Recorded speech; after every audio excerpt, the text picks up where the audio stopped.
السلام علیکم۔ وعلیکم السلام۔ صاحب یہ لوگ اعتراض کرتے ہیں کہ ہم سجدہ کو سجدہ کرتے ہیں، یہ ذرا تفصیل سے بتا دیں۔ اچھا مجھے پکڑا۔ پہلے تو یہ بات آپ اپنے ذہن نشین کر لیں کہ ہم سجدگاہ کو سجدہ نہیں کرتے، ٹھیک ہے نا؟ اس الفاظ کو صحیح کریں، اور جو اعتراض کر رہے ہیں انہیں بھی سمجھائیں کہ جو آپ الفاظ استعمال کر رہے ہیں نا وہ الفاظ غلط ہیں۔ سجدگاہ کو سجدہ نہیں کرتے، آپ بھی تھوڑا سا توجہ فرمائیں۔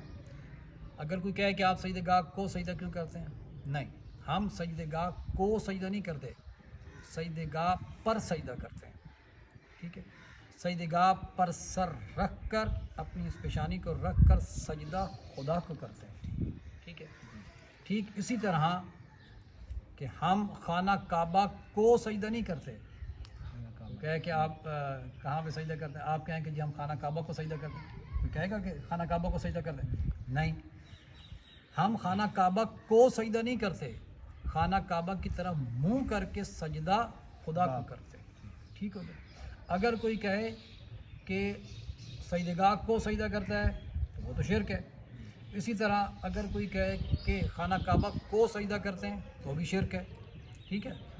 خانہ کعبہ کی طرح منہ کر کے سجدہ خدا کو کرتے ہیں، سجدگاہ پر سر رکھ کر سجدہ خدا کو کرتے ہیں، کیونکہ کل کو پھر وہ ہندو یہ اعتراض کر سکتا ہے کہ وہ کہے گا کہ جناب آپ بھی تو پتھر کو پوجتے ہیں، ٹھیک ہے؟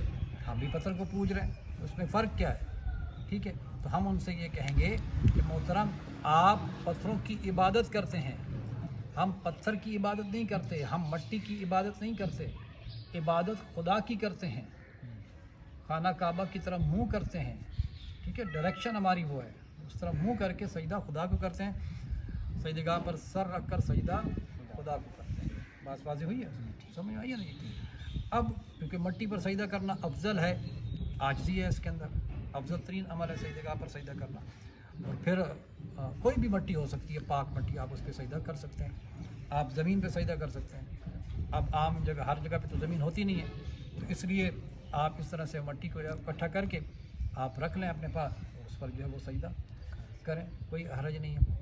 اور پھر کربلا کی سرزمین کی مٹی ہو، تربت امام حسین، تو پھر بھی تو بدرج اولیٰ ہے، بلکہ یہ تو مومن کی علامت میں سے ہے کہ سجدگاہ پر سجدہ کرے، وہ سجدگاہ کہ جو امام حسین علیہ السلام کی سرزمین کی سجدگاہ ہے، ٹھیک ہے نا جی؟ تو آخر پر ہمارا وہی پیغام کہ اپنے بچوں کو دین کی تعلیم سے آشنا کروائیں۔ جب آپ اپنے بچوں کو دین کی تعلیم سے آشنا